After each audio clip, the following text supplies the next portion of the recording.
ने खजाने के बारे में बहुत बार सुना होगा, तो ये जो वीडियो है मैं एजुकेशन पर्पस के लिए बना रहा हूं। ये सबसे पहले समझ लीजिए, एक जापानीज टेक्निक है। उस जापानीज टेक्निक्स में अगर किसी जगह पे खजाना छुपा है, तो अगर वहां पे कोई पेड़ है तो उस पेड़ की मदद से अगर उसे आप अच्छी तरीके से ऑब्जर्व करेंगे तो आपको ये पता चल सकता है कि खजाना कहाँ पे है, या कहीं पे सोना सिल्वर या चांदी गोल्ड जो कुछ भी है वो वहां पे है या नहीं है।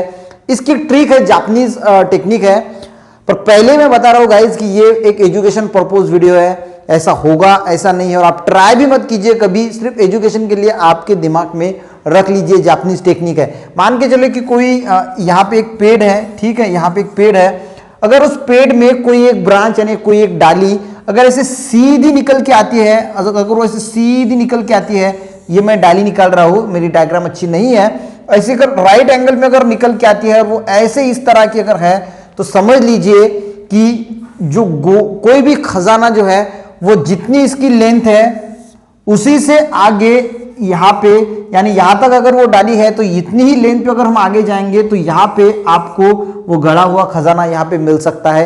ये होगी सबसे पहली बात। दूसरा उनका ये मानना होता है कि अगर मान के चलो कि ये ऐसी डाली है और ये यहां से ऐसी बेंड हो चुकी है, यहां से जनरली क्या होता है, कोई भी प्लांट होता है तो उसकी डालियां जो है ऊपर की तरफ होती है, पर जहां पे खजाना होता है उनका मानना है कि ये स्ट्रेट लाइन पे है और ऐसी झुकी हुई है, तो इसके बीच में यहां पे वो खजाना आपको गड़ा हुआ मिल सकता है। तीसरा उनकी एक बात है कि यहां से भी वो अगर डाली है और यहां से भी अगर वो राइट एंगल में है और यहां से झुकी हुई है, तो यहां पे दोनों साइड में खजाना होने की संभावना होती है।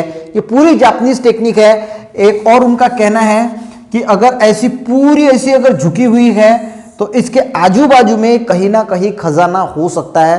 तो ये कुछ जापानीज टेक्निक्स है, नॉलेज के लिए मैंने आपको ये बताया है। आप इसका ट्राई, नहीं तो आपको जाएंगे और बस देखेंगे तो हर पेड़ में ऐसा होता नहीं, उनका ऑब्जर्वेशन होता है। बहुत सारी जापानीज और भी टेक्निक होती है कि अगर कोई डाली अगर कटी हुई है तो भी वो ऑब्जर्व करते हैं कि खजाना कहाँ पे हो सकता है। कुछ कुछ प्लांट्स में आपने देखा होगा कि इस प्रकार का ऐसा कुछ निकल के आता है, तो वो ऑब्जर्व करके भी वो देखते हैं कि खजाना कहाँ पे हो सकता है। तो मैंने कुछ इंपॉर्टेंस जो है वो आपको बताने की कोशिश की कि आपका जो एजुकेशन है, आपको कुछ इसके बारे में एजुकेशन मिले।